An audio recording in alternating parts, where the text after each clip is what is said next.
All right, guys, I'm gonna break down what I think could be the most highly leveraged thing that you could possibly do in your life. This has everything to do with your life, everything to do with intentional living, and I think will make you a better investor. Obviously, I'm not in my studio. This is like past 10 p.m. in the Florida Keys. Last night I'm here, and I was just thinking a lot, and this is gonna sound weird, but I was thinking a lot about dying, my funeral, being the main speaker at my funeral, and actually doing a video obituary and a video message when I pass away. And this is nothing new. Like we've shared this with our clients at our workshop. We encourage people to do this. But I was actually thinking, I was like, the video funeral, whatever we want to call it, the video obituary literally is the highest impact thing that you can be doing in your life. And let me explain. I'll say this. It's one of the greatest things that I can give to the world. It's one of the greatest things that I can give to the world. If I can get people, like 100 people, 1,000 people, 1 million people to literally be the main speaker at their funeral, do you know how crazy that would be? You know how crazy that would be if you could be the main speaker at your funeral? I'm saying like this. What if on an annual basis you got out a camera, like what I'm doing here, and you were literally like, okay, I'm dead.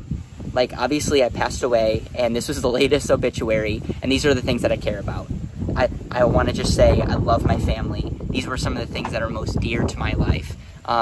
This if you're here, you're like one of the closest friends in my life, and this is what, like, I want you to know that this is the value of my life. This is what I cared about. Like, I want you guys to celebrate these things. I want, and then I could start telling jokes, and I could say, you remember when we did this, and you remember when we did that, and you know, you could be the main speaker. You could talk about the things that you're most passionate about. You could praise the people that you most love. You could truly tell people what you wanted them to know.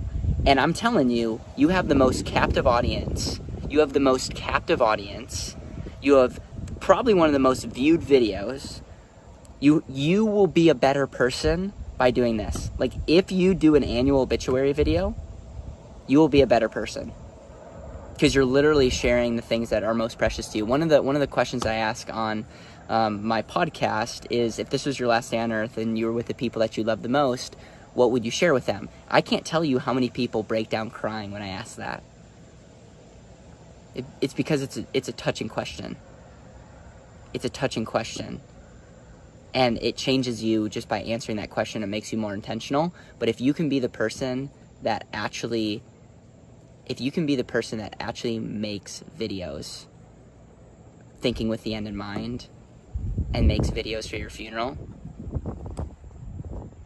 the impact, the ripple effect that that's going to have, and the encouragement that that's going to have on other people is going to be unbelievable. And I just want that for every single person. I know this is a random video. I would love to hear your thoughts on, do you think I'm crazy?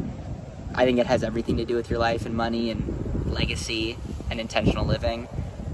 I can't think of a more leveraged activity, better activity that you can do once a year than make a video that's talking about and be the main speaker at your funeral. It humanizes us and know that one of these days we will all be dead. We will all be dead. And it's allowing us, and it's reminding us to think about death, but also allowing us to say, okay, what is going to be like my last word? What is going to be like at the time that people are the most, I don't want to say vulnerable, but the most attention's on, what are you going to say? And I'm saying this selfishly too, because I would love for all my loved ones to do this. I would. I mean, just think about keeping legacy in the family tree. It's like, what do you stand for? What are the things that are most important? What do you want your kids to know? What do you want your future grandchildren or grandchildren of grandchildren to know about you and what you stand for?